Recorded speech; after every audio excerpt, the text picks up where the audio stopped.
இதில் நிறைய லேயர் இருக்குது. இப்போ வந்து மிலிட்டரி அப்படிங்கிற மாதிரி அவங்க பொண்ணுக்கு வந்து சொல்கிறாங்க. இவர் வந்து அரசியலில் இருக்காரா இல்லை போலீஸாக இருக்காரா அப்படிங்கிற மாதிரி அரசியல் வசனங்கள் இருக்குது, அரசியலில் வர மாதிரி இருக்குது. அதில் வந்து அருண்ராஜ் ஐஆர்எஸ் அவங்கெல்லாம் வந்து கேமியோலாம் பண்ணியிருக்காங்க. அரசியல் ரீதியாக இந்த படத்தில் வரக்கூடிய காட்சிகள் எப்படி பார்க்குறீங்க? அதாங்க, ஏன்னா இப்போ பகவந்த் கேசரி டைப்ல போனோம் அப்படின்னா ஒரு அப்பா பொண்ணு அந்த எமோஷன்ல போகும். ஆமா, அது கண்டிப்பா சூப்பரா ஒர்க் அவுட் ஆக போகுது இந்த படத்துல. அது பாக்குறப்ப நமக்கு தெரியுது. அதை தாண்டி அது மட்டுமே இந்த கடைசி படத்துக்கு போதுமானதான்னு கேட்டா இல்ல, அரசியல் வேணும். ஸோ அதை கொஞ்சம் எக்ஸ்டெண்டடா பேசணும். ஏன்னா இதுதான் கடைசியில அவர் திரையில பேச போற அரசியல்.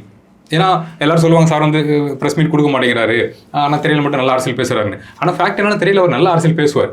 அந்த அரசியலை பயன்படுத்தி பல பேர் அரசியல் பேசியிருக்காங்க, நம்ம பார்த்துருக்கோம் முன்னாடி பாஸ்ட்ல. ஸோ அப்போ இதான் கடைசி படங்கிறப்ப இந்த அரசியல் மிக தெளிவானதாக இருக்கணும். ஸோ அப்போ அதுக்கான போர்ஷன்ஸ் வந்து எக்ஸ்டெண்டராக இருக்கும் போது அது ஒரு பாஸ்ட்ல நடக்கிற விஷயங்களை கூட இருக்கலாம். ஹெச் வினோத் அவர்களுடைய படங்கள் வந்து இதுக்கு பார்த்துருப்பீங்க.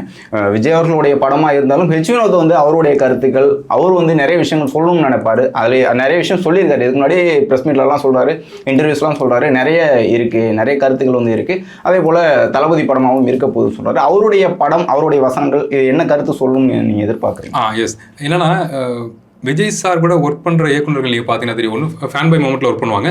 சில பேர் வந்து ஓகே சாரோட ஒர்க் பண்ணி பார்க்கணும் அப்படிங்கிற மோடில் ஒர்க் பண்ணுவாங்க. ஆனால் எண்டாவது எந்த இயக்குனராக இருந்தாலும் நான் பார்த்தபடி ஃபேன் பாயாக மாறிடுவாங்க.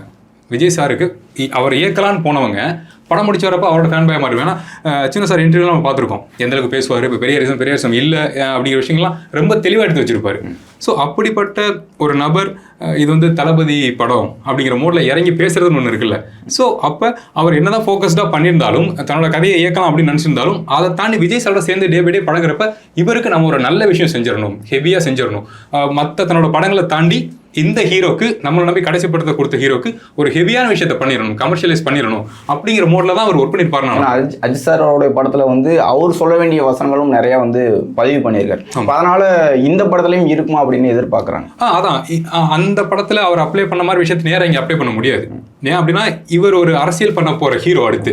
ஸோ அப்போ உங்க ஐடியாலஜி நீங்க இறக்குனீங்கன்னா அவர் சாதாரண ஹீரோ அந்த படத்தில் நடிக்கிறாருன்னா அது பிரச்சனையே கிடையாது. எந்த வசனம் நீங்க பேசலாம், அது வேல்யூவாக தான் இருக்க போகுது. அதே சமயம் டிவிகேக்கு பொருந்தாத கொள்கை கொண்ட வசனங்களை சாருக்கு வினோத் சாருக்கு ஐடியா இருந்தால் கூட அது அந்த படத்தில் நம்ம மாற்றி எழுத முடியாது.